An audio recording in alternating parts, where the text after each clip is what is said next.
Mapagpalang araw po sa inyong lahat. Welcome to DJ Sean Stories. Turn on your notification bell, like and subscribe para sa crime stories araw-araw. Magtapos man ang taong 2025, hindi makakalimutan ng mga Pilipino ang nangyaring korupsyon sa pondo ng flood control project. At masasabing mapagbiro nga ang tadhana dahil ilang araw bago magpalit ang taon, isang pangyayari ang gumulat sa ating bansa na may kaugnayan sa taong involved sa anomaly flood control projects. Ang Undersecretary ng DPWH na si Cathy Cabral ay misteryosong nasawi. Nakita na nga lamang si Cathy na wala ng buhay sa isang mataas na bangin. Ang katanungan nga na lahat, aksidente ba ang sinapit ni Cathy o may iba pang paliwanag sa nangyari? Ating ang isa-isahin ang mga detalye ng buong kwento ng biglang pagkawala ni Cathy Cabral. Si Maria Catalina Estamo Cabral, 63 years old, ay kilala rin bilang Cathy Cabral. May 23, 1962 nang ipinanganak si Cathy sa Maynila. Ang babae nga ay nagtapos ng kursong Civil Engineering. Bukod doon, si Cathy nga ay maraming master's degree at doctorate sa business, public administration, economics at iba pang larangan. Nagkaroon na din si Cathy ng mga certificate mula sa Wharton at Harvard University School sa Amerika.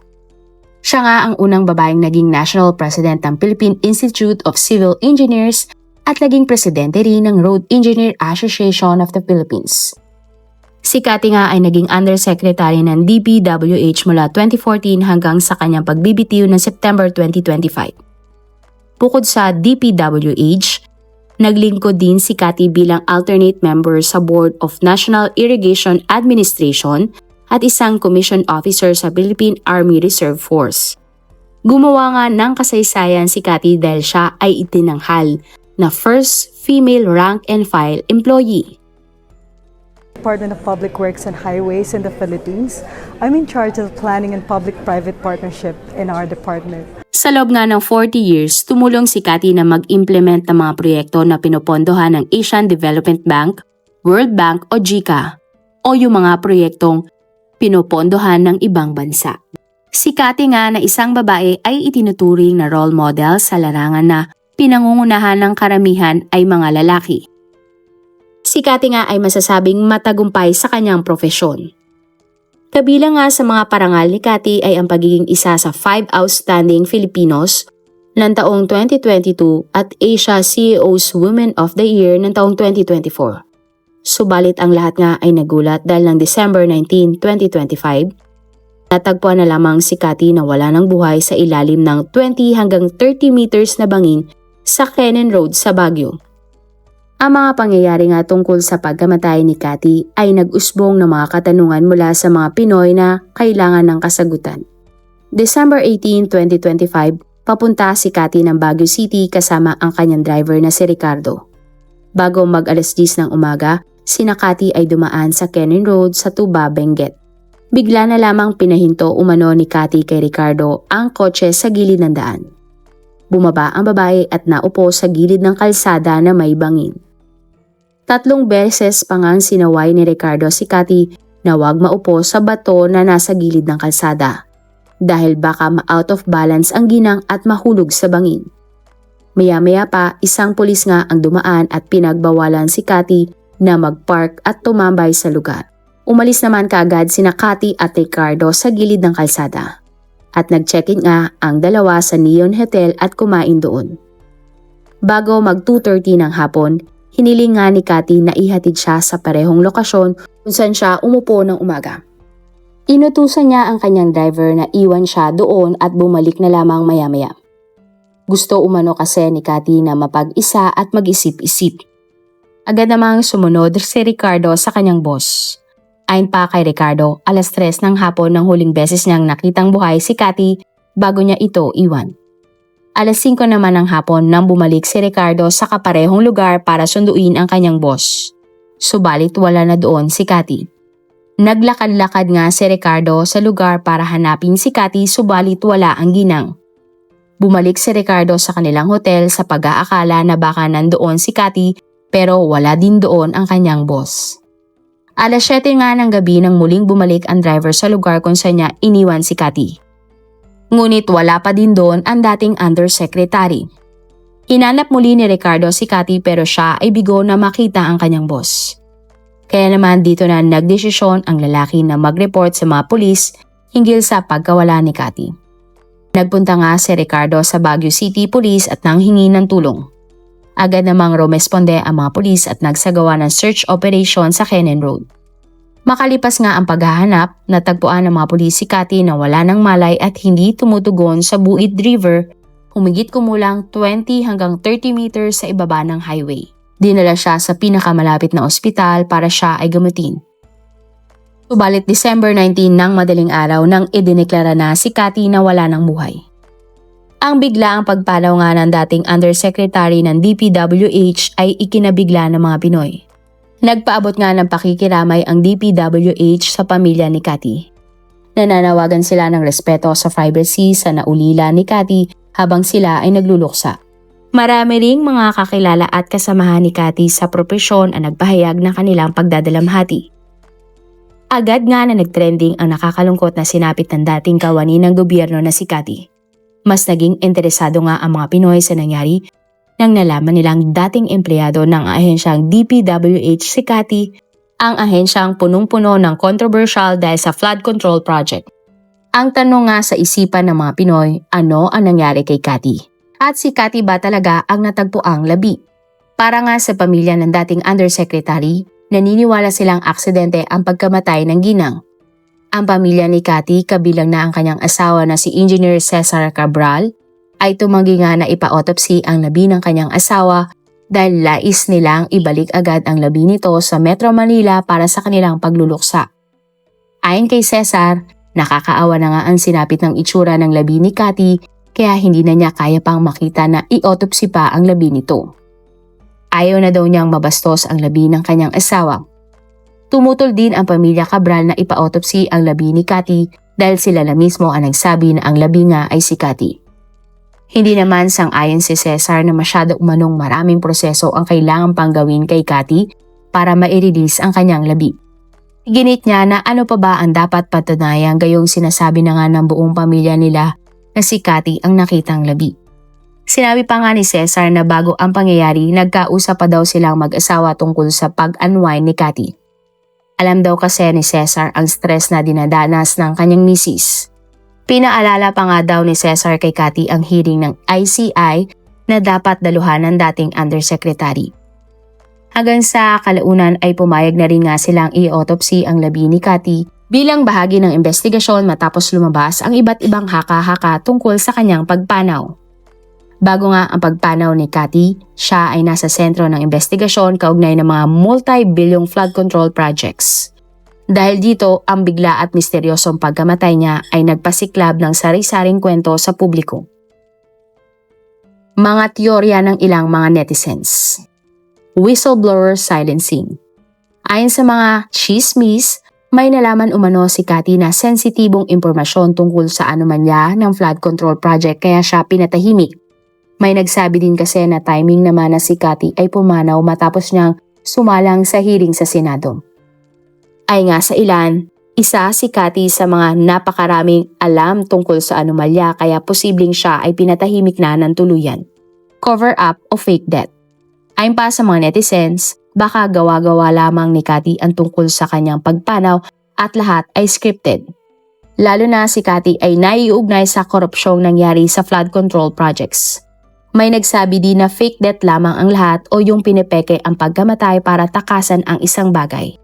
Maaari daw nagkukunwari lamang ang ginang na siya ay patay na nang sa gayon ay matakasan niya ang pananagutan tungkol sa anomalyang mga flood control projects. Lalo na sa isang interview sinabi niya pa na ang paborito niyang palabas ay How to Get Away with Murder. Hindi lamang netizens ang nakaramdam ng something fishy tungkol sa pagkamatay ni Cathy, kundi maging ang ilang mga tao sa gobyerno. Matatandaan na pineke ni Mary Ann Maslog ang kanyang kamatayan para hindi managot sa batas tungkol sa textbook scam na kanyang pinangungunahan. Pero matapos ang 5 taon, buhay pa pala si Mary Ann at tuluyan na siyang nakasuhan para sa 24 million textbooks procurement scandal. Pressure at psychological toll. May mga nag-comment naman na posibleng kunuha ni Cathy ang sarili niyang buhay dahil sa matinding stress na kanyang kinakaharap. Maaari din daw na hindi na kinaya ni Cathy ang pambabatikos at pagkasira ng kanyang reputasyon. Political crossfire. Mayroon namang nagsabi na hindi daw aksidente ang nangyari kay Cathy at sadyang may nahulog na babae sa bangin. Posible umano na baka may nabangga raw si Cathy na malaking tao sa politika kaya siya pinatahimik. Sinabi din nila na may mga nagbebenepisyong politiko sa pagkawala ni Cathy dahil hindi na niya masasabi pa ang mga sangkot sa flood control projects. Pinaniniwalaan kasi na kay Cathy ang lahat ng listahan ng mga politiko o mga individual na naglagay ng kanilang mga insertions o budget sa maanumalyang flood control project. Isa nga din sa mga sinasabing teorya ay dahil ayaw ni Cathy na managot sa korupsyon sa DPWH. Ay nga sa mga netizens, posibleng ayaw ni Cathy na siya ang maging fall guy o ang managot dahil nga sa anumalyang mga proyekto. Kaya siya hinulog na lamang sa bangin. At para nga hindi na makapagsalita pa. Ayon sa mga netizens, be a fall guy or fall. Sinabi rin nila na dead man tells no tales. At ang pinakahulingang pinaghihinala ng mga netizens ay foul play. Pareha nga nila, ang pagpanaw ni Cathy ay tungkol sa foul play. Ayon sa mga netizen, dapat imbestigahang maigi ang pangyayari dahil baka hindi ito aksidente at sadyang may nagtulak kay Cathy sa bangin. At may nagplano talagang patahimikin ang ginang. Sinabi naman ng PNP na ang lahat ng anggulo ay kanilang iimbestigahan para mabigyan ng linaw ang pagpanaw ni Cathy. Habang gumugulo nga ang investigasyon, itinuturing ang driver ni Cathy na si Ricardo na person of interest sa pagpanaw ng dating undersecretary ng DPWH. Nag-viral naman sa social media ang selfie ni Ricardo na nakangiti habang nasa Cannon Road. Sa larawan, nahagip pa nga si Cathy na nakaupo sa bato sa tabi ng highway. Marami nga mga netizens ang napataas ng kilay dahil sa picture. Ayon sa kanila, obvious umano na drama lamang ang lahat para maniwala ang mga tao na pumanaw si Cathy dahil siya ay nahulog sa bangin. Sa isang interview nga ni Ricardo, sinabi niyang hindi niya akalain na ganon ang mangyayari. Wala daw na ikukwento sa kanya ang kanyang boss habang sila ay nasa biyahe. Ang sabi lamang sa kanya umano ni Cathy bago siya ay umalis, ay iwan mo ako. Sinabi pa ni Ricardo na kung alam lamang niya na ganon ang mangyari, sana ay hindi na sila bumalik pa sa Cannon Road. Inutos naman ng ombudsman na i-secure at i-preserve ang mga electric device ni Cathy. Dapat daw isama sa investigasyon ang nilalaman ng mga ito. Taong 2025 kung maalala mo, naging tampok nga si Cathy Cabral sa mga investigasyon ng Senate Blue Ribbon Committee dahil sa mga alegasyon ng anomalya sa multi-bilyong pisong flood control projects ng DPWH. Nakusahan ni Senador Pampilo Ping Lacson si Cathy na nakikipag-usap umano sa mga tauhan ni Senate Minority Leader Vicente Tito Soto III tapos ang halalan ng May 2025. Tinanong umano ni Cathy ang tauhan ng senador kung anong mga budget item ang gusto nilang ipasok sa panukalang 2026 national budget. Sinabi naman ni Lacson na tumanggi umano si Soto sa alok ni Cathy dahil gusto daw ni Soto ng transparency at good governance. At September 14, 2025 nang nag-resign si Cathy bilang Undersecretary ng DPWH. Ayon naman sa dating DPWH Undersecretary Roberto Bernardo, si Cathy ang pangunahing operator ng kickback system na kinasasangkutan ng mga insertions ng budget ng mga infrastructure ng gobyerno. Sinabi din ni Roberto na si Cathy ang may kapangyarihan sa DPWH na tanggalin, isama, idagdag o ibawas ang mga proyekto sa National Expenditure Program o NEP o ang tinatawag na Proposed National Budget. Ayon naman kay Batangas 1st District Representative Leandro Leviste, ang computer ni Cathy ay naglalaman ng proponents ng DPWH insertions na posibleng susi sa paglutas ng katiwalian sa ahensya. Dagdag pa ni Leviste, kapag nilabas ni Cathy ang kanyang listahan, magkakaroon umano ng kalinawagan ang korupsyon sa DPWH. Lumalabas naman na noong December 3, 17 araw bago ang kanyang pagpanaw, si Cathy ay bumisita sa tanggapan ng ombudsman. Wala masyadong impormasyon na ibinigay si Cathy hinggil sa pagpunta niya sa ombudsman. Pero sa meeting na iyon, sinabi kay Cathy ang tungkol sa mga kasong isasampa sa kanya para makabuo si Cathy ng paghahanda laban sa kakaharapin niyang kaso. At December 15 naman, 4 na araw bago siya nasawi, nagsagawa ng pagdinig ang ICI at inimbitahan si Cathy. Dahil alam ng ICI na meron silang makukuhang impormasyon kay Cathy. Subalit hindi siya dumalo at makalipas ang 3 araw, natagpuan na lamang engineer na wala ng buhay. Base sa isang news report ng araw na hindi dumalo si Cathy sa hearing ng ICI, sinubukan umano ng babae ang magpakahulog sa hagdan ng kanilang tahanan. Naitakbo pa siya sa ospital kung saan siya nailigtas mula sa kapahamakan. Sa isang panayam naman ng taong 2018 sa D+C Design and Construction Magazine, tahasang sinabi ni Cathy sa isang interview na heights ang kanyang biggest phobia. Hindi ito basta-basta na phobia lamang. Ang acrophobia ay isang clinical anxiety disorder kung saan labis-labis ang takot ng isang tao na nasa mataas na lugar. Ang mga taong may matinding acrophobia ay nakakaranas ng panic attack, pakiramdam na sila ay napaparalyze dahil sa takot at palaging umiiwas sa mga sitwasyong may kinalaman sa height. At kabaliktaran nga ito sa larawan ni Cathy na nasa Kennan Road. Gayunpaman, ayon sa driver ni Cathy, bumaba ang undersecretary sa kotse para maupo sa tabi ng mataas na bangin kahit na pinagbawalan na sila ng mga pulis na muling bumalik sa lugar. Ginusto pa umano ni Cathy na mapag-isa sa ibabaw ng bangin. Kung takot ka sa heights o mataas na lugar, parang hindi mo naman ata gugustuhin na mapag-isa sa bangin, hindi ba? Kung iisipin, ang timeline ng mga events ay hindi tugma sa phobia ni Cathy sa heights.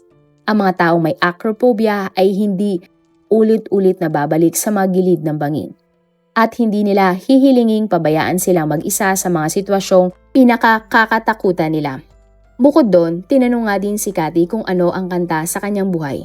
Sumagot naman ang ginang at sinabing, "I will survive." Nang tanungin nga kung ano ang kanyang personality, sinabi niya na siya ay sensitive.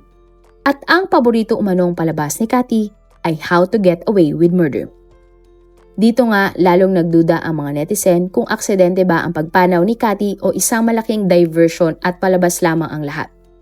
Mayroon pang isang detalye na tila hindi nagtutugma. Nabanggit nga ng mga saksi na nakasuot ng maong na pantalon at jacket si Cathy na nangyari ang insidente ng umaga. Ngunit natagpuan si Cathy na nakasuot na siya ng dress. Kaya ang tanong nga ng lahat, nasaan ang kanyang jacket? Nagpalit ba siya ng damit sa pagitan ng pag-check-in ng hotel at nang bumalik siya sa bangin? Ang isa pang katanungan ng lahat, bakit ang cellphone at iba pang personal na gamit ni Cathy ay nasa loob ng kotse?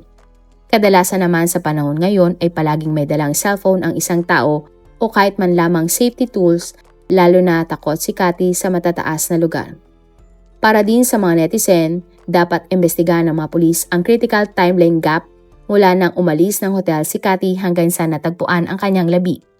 Wala man lang daw bang nakakita sa dating undersecretary sa loob ng mahabang oras na iyon? Dapat din daw kausapin ng mga pulis ang staff ng hotel kung ano ang itsura o lagay noon ni Cathy na mga oras na nangyari ang insidente.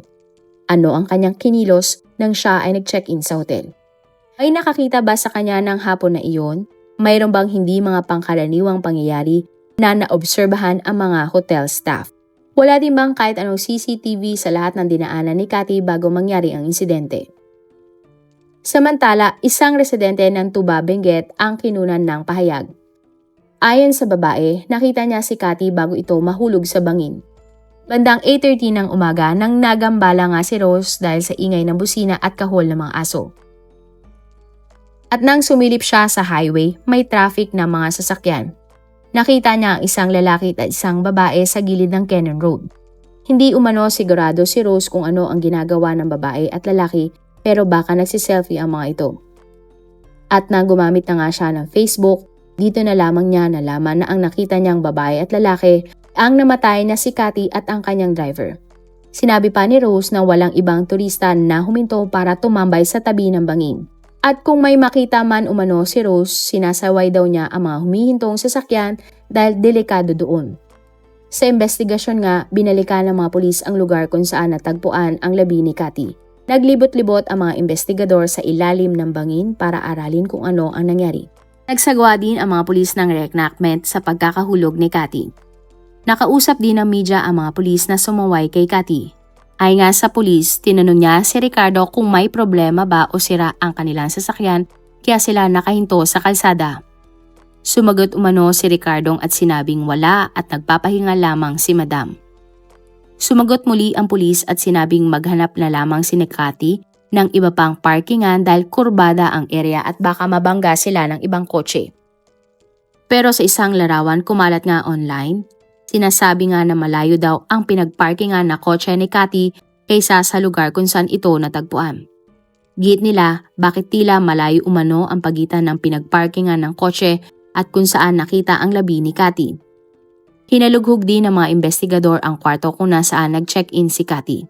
Nakita nga sa loob ng kwarto ang 2 paper bag at shoulder bag na naglalaman ng ID ni Cathy.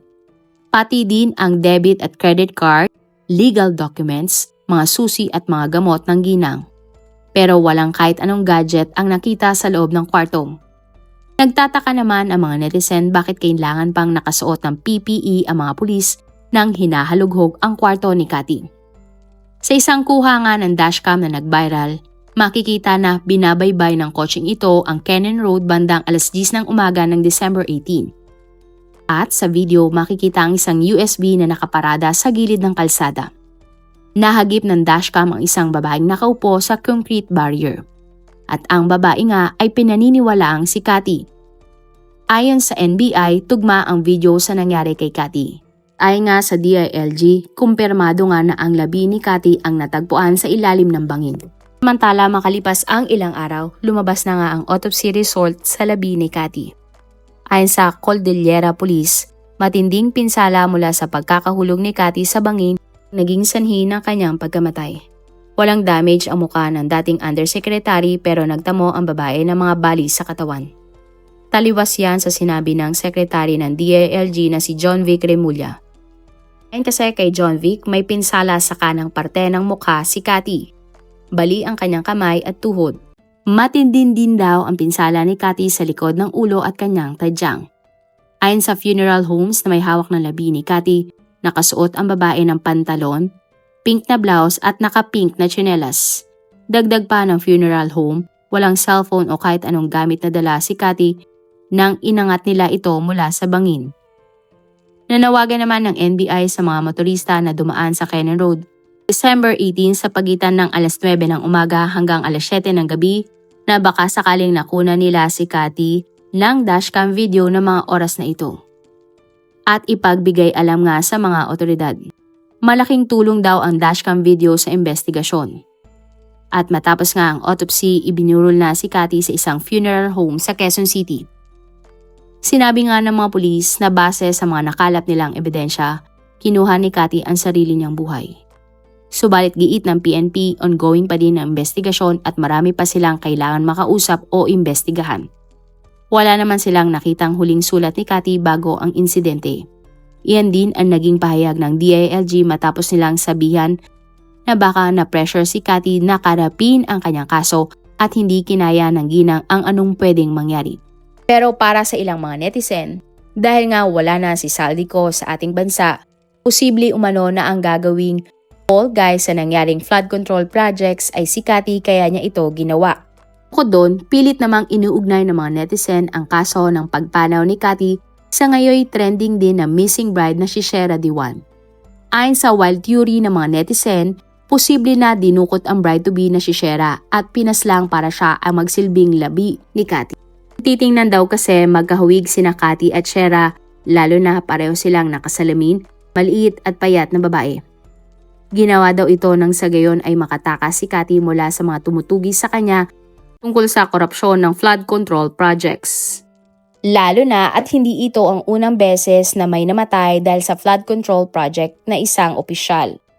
Ayon pa sa mga netizen, dapat talagang magsagawa ng DNA sa labi ni Cathy dahil baka ang labi ay anong wawalang bride-to-be. Mayroon din na nagsabi na baka may koneksyon ang lahat na maaaring tinututulan ng asawa ni Cathy ang DNA test. Pero sa huli naniniwala ang karamihan, si Cathy ang nakitang labi dahil hindi naman ipinakita ang mukha nito. Sa huli marami pa ding nag-aantay ng tamang kasagutan tungkol sa misteryosong pagpanaw ni Cathy Cabral. Marami pong salamat sa inyong panonood. Meron ba kayong mga kwento na gusto nyong i-share sa ating mga manonood? O kung may personal po kayong kwento na gusto nyong i-feature sa ating channel, i-comment down below nyo lang ang inyong mga suggestions. Para naman po sa dagdag kalaman, i-subscribe nyo din po at i-follow ang ating iba pang YouTube channel katulad ng Tagalog Facts and Mysteries by DJ Sean at Manila Boy Wonder Philippines. Marami pong salamat sa pagsuporta nyo sa aming mga channel. God bless everyone!